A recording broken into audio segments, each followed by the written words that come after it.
We'll dive into it. Yeah. Got a big show. Bernie Kosar is joining us later at 12:30, talking all things quarterback. But we start with a quick word from LinkedIn Talent Solutions. As a small business owner, your work doesn't end when the clock hits 5. Your business is always on your mind, which means when it's time to hire, you need a partner that works just as hard as you do.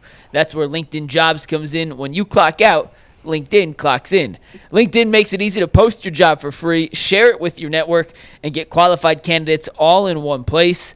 Here's how you post your job. LinkedIn's new feature can help write job descriptions and then quickly get your job in front of the right people with deep candidate insights. And here's a pro tip. Add the hashtag hiring frame to your profile to double your reach to qualified candidates. No wonder 72% of small businesses say LinkedIn helps them find high-quality hires. Post your job for free at linkedin.com/LockedOnNFL. That is linkedin.com/LockedOnNFL to post your job for free. Terms and conditions apply. So, guys, I was thinking about this the other day. On the schedule release, G. Bush and I kind of got into this topic very quickly, but we didn't dive into it deep enough to come to a definitive conclusion. But we both thought that a lot of the moves the Browns have made this offseason indicate that Stefanski and Berry have some legitimate job security for 2025. They traded back at a 2. They didn't go all in on a quarterback. All the moves kind of signal they feel pretty safe. But what happens when you see the schedule and you see those first 6 games and you imagine an outcome of 2-4, 1-5, 0-6 at worst case? Bull, do you believe the brain trust of the Browns, Stefanski and Berry, can survive another slow start knowing the reactionary nature of one Jimmy Haslam? I do think they can survive. I'm not going to say it's a sure thing.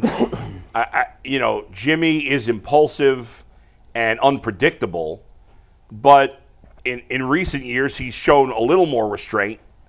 I think, when Jimmy first owned the Browns, I think Jimmy would have fired these guys after last year. And he has decided to stick with them. So, and Jimmy is always part of the process of what this team is doing. So he signed off on this plan not to take a quarterback at 2 and not to take Travis Hunter at 2 and do more to set yourself up potentially if the quarterbacks you took this year don't look like they're the future to get a quarterback in high in the first round next year with 2 first-round picks. So I think as of now, yes, I do agree that it seems like Kevin Stefanski and Andrew Berry have job security and that I don't think they're overly likely to get fired. But that old Jimmy is still in there somewhere. Like, he's not 100% changed.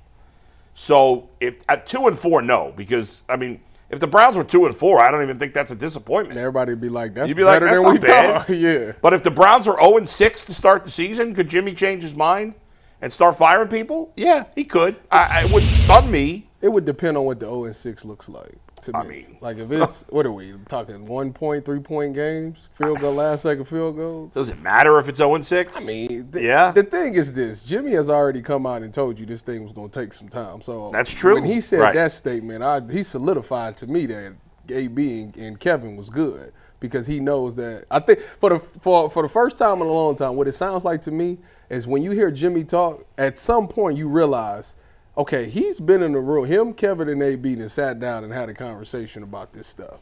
Like, I don't think it's the outside influences anymore when he's talking. Like, I think he's actually taking the time to talk to his guys, and they're coming up with the plan of what it's going to be. So even when he speaks, he tells you a little bit more than what AB and Kevin will say, but at least it's all pretty much on the same line. They all align together with, listen, this thing's going to take a couple of years. Mm-hmm. We're trying to get back to some of the things that we were good at before, blah, blah, blah, blah, blah. And when he said that, I said, yeah, they're fine. They're going to survive. To me personally, I think that I don't think they're going to start 0-6. I'm the most optimistic person because I got them going 8-9. So, what? It's the NFL. It's the NFL. It's the NFL. I hear you. It's the NFL. Sure, but they're going to be 0-4 to start the month. It's not guaranteed they're going to be 0-4, but, I bet a lot on that. The Bengals have been terrible in week 1 for whatever reason. They could literally start the season 1-0. Well, every team could start the season 1-0. It's not unlikely. It is. It's really not, though. Well, they're an underdog, so So if they're it's not less unlikely, you think it's likely? that they start 1-0? Yeah. You know what? Yeah. Given recent history, yes, I do. Because the Bengals are notorious for dropping They the are. first game. That's true. And the Browns Yeah, have the played Browns are well. notorious for losing the first game. That's true, too. Not when they play the Bengals. How many 2 times years have they ago. beat the Bengals? It don't matter. It was 2 years ago the Browns recent won that history. With Deshaun Watson. Ah! Burrow. One of those. played Come like on. crap. Come on. Cross over to this side. No, the Browns are not. Listen, when I try to think about predictions on a team, I say, okay, if they played this season 100 times, there'd be some outliers, right? Yeah, there'd be a couple of seasons. Maybe there's one time the Browns would go 9-8. A couple times they'd go 8-9. A couple times they'd go 0-17. But the largest percentage of those, if they played the season 100 times, would probably be the Browns ending up between 4 and 6 wins. Probably That's fair. Those three would make up the most scenarios. I like to live in that. So one. 8 is extremely. I like to live in that one. You know, Doctor Strange. You know how on the Avengers he goes like this. Yes. That's where I'm on the Browns. In the one. I got one. The 1 in a million shot. 8-9.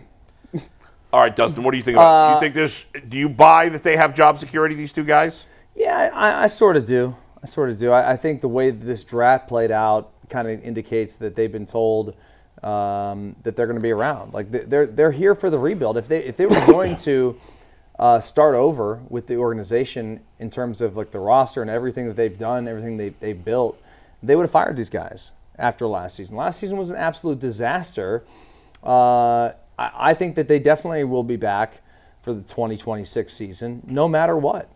I mean, it would have to be a catastrophic failure for like an 0-17 year for them to get fired. I don't think that even if they start the season 1-5 or 1-6 or something like that, like they'll make a move, a quarterback, I'm sure, but I don't think that they're going to be gone. I don't see it, guys. Do you think it would be fair to bring in, like, say they start 0-6 and they say, you know what, y'all fire right away? Yeah. Would it be fair to bring in somebody else knowing that they still got to deal with Deshaun's contract and they really can't make no moves?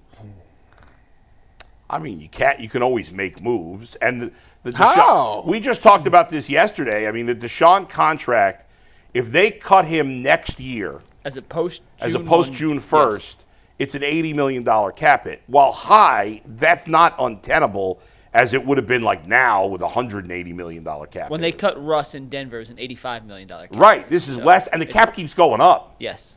So, you know, the other if in theory you fired somebody, and the new GM is not really doing anything in the middle of the season, not much. You know, until next year. So that new guy would be kind of out from under. I don't think they fire him in the middle of this. I think they. I think it's fair. Listen, fire him. the GM's not going to get fired in the middle of the season. Maybe the coach got fired in the middle of the season, but I think we're all on the same page. I think we all think it's unlikely. Now there'll be fans that want it. G. Bush, if the Browns start 0-5, 0-4, 1-5, he's going to be screaming to get Stefanski out, and I get it. Did he say that? Well, no. I mean, I don't know that he said it yet, but we know him, and I know him. I mean, that's G said on the stream, and it was very funny. G's like, I probably shouldn't call for their job, but I know myself. 100%. I probably will. My other question I had to G, and I'm going to ask you guys this now too. We all are kind of in agreement that the Browns have to figure out whether or not Dylan Gabriel or Shedeur Sanders can be their quarterback in the future. Yeah, and I don't know that you could find out certainly about both of them in 1 year. Well, and regardless of that, how much more difficult of an evaluation does that become if 6-7 weeks in you're making a change at play caller because you'd be firing Stefanski, right? Changing a whole offensive staff. Yeah, it would be bad for those. It doesn't to me. It wouldn't make sense to make that change in the middle of the season when your main goal is to figure out if one of these two young quarterbacks can be your franchise signal caller or not. Right. It's a great point. I thought as well for you guys especially. I mean, you both played in the league. You both fought for jobs where you were at. Talk about what that would be like for. I mean, obviously you guys didn't play quarterback, but it would for be, a young quarterback to have to learn a new system in the middle of the season when he's a rookie. I think usually when they fire a coach, like the play caller, the guy that's taking over is going to probably be kind of similar to it. So it won't be as big of an adjustment. Now, now the following year, now you just learned all of that. It took you that long to get that. Next year, you got to learn a whole new thing with a whole new guy. Like that's when the confusion starts to take place because now this rookie has come in and he's learned the terminology Like the terminology that Kevin is using, that's what he knows. And if you ship Kevin off and bring somebody else in, they're going to be speaking two different languages. And the hardest part is trying to get them to understand, all right, we might call it this with Kevin, but they call it this with that. So he's got to learn that whole new terminology to be able to communicate that to everybody. And that's where the confusion takes place. If they were to make a change, they would most likely stay with what they had. So maybe Tommy Reese would Yeah, be. Yes. I mean, I can't see that being a big thing in season. But Yeah. like once the season's over, yeah, this thing would drastically change for these young players. I just don't see it, guys. They're not going to make a move mid-year. The only way they would do that is if just it's Jimmy being overreactionary as he has been in the past. The But only way they it do it- doesn't make much sense. Like Jimmy, as you said, Tyvis, Jimmy said this is going to take a while. The owner said this is going to take some time. You have a tough schedule to start the year. Kevin Stefanski and Andrew Berry and Jimmy Haslam can say whatever they want publicly. They know they're not idiots. They know behind the scenes that this team is not that good right now. So if they get off to a bad start, you can't fire them for that. What did you expect? I mean, teams do that sometimes, but you have 4 quarterbacks in your quarterback room right now, and you don't even know who's going to be the starting quarterback. No, how can you no clue. fire these guys Yeah. when this is the hand they've been dealt? You know what I mean? And they've been here for how many years? This is their what? Fifth year? Yeah. It's a long time. No, this is the And the sixth year. Browns, Sixth and year. for the Browns, 2020, a long 21, time. 22, 23, Yep. 24. This is year 6. This is year Tyvis 6. and Dustin, Bull asked this on the show yesterday. I did a little research, and I couldn't find a good answer, so I'm guessing you guys won't remember. But can you ever recall a situation where entering camp, a team has had 4 separate quarterbacks that you believe could legitimately win the starting job? No. No. In Cleveland or just anywhere? Just Anywhere. Anywhere. No. Anywhere. I mean, you were at Buffalo with some bad quarterback situations. Was there ever 4 guys in a competition? No, 4 guys. No. That's usually, it's unheard of. usually it's 2. I Yeah, guess it's occasionally usually it's been just 3, 2. but even 3 is not very common. They have, I can't even think of 3. right? 2 I mean, is- when do you have 4 quarterbacks? Does it happen in college? Like Ohio State has ever been a legit 3-way battle? no, I mean, how many is it a 2-way battle right it's now? always 2. Right. Even Never 3? not that I know of. Wasn't there a year with you in your time where there was 3 quarterbacks Yeah, in the mix? but Braxton was the starter. He went down. Yeah. JT was then it became JT and Cardell. Right. So, but it was never, as long as Braxton was healthy, he was the quarterback. Right. That's end of Yeah. conversation. So it was never. Yeah, I mean, this is crazy because you can't. You may have a favorite, or you may think one guy's more likely, but you could definitely make a case that all 5 have a chance to be starting week 1. 4. I'm sorry, all 4. Yeah. All 4 have a chance, and I don't think we've ever seen that. To be honest, it just kind of depends on how they view the season. Like, what are they using this season as? Yeah. Like I said, Jimmy. To be frank with you, I don't think Jimmy cares. 2028.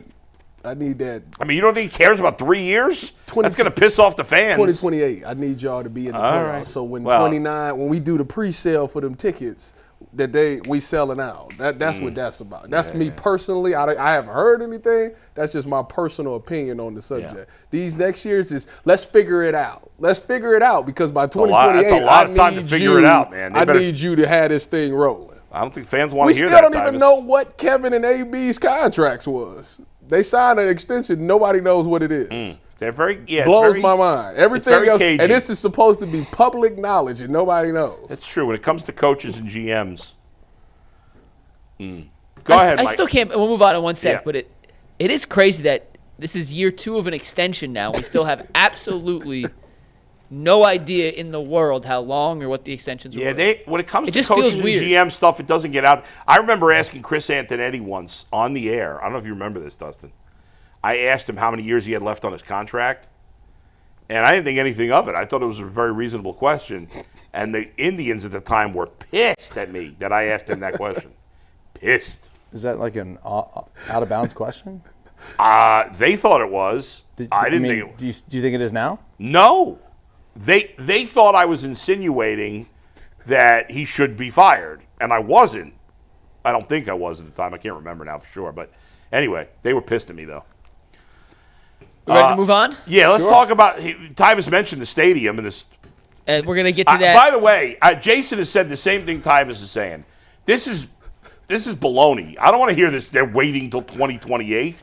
Bull. That's ridiculous. You just said that they know that the roster's trash. I know that, but Okay.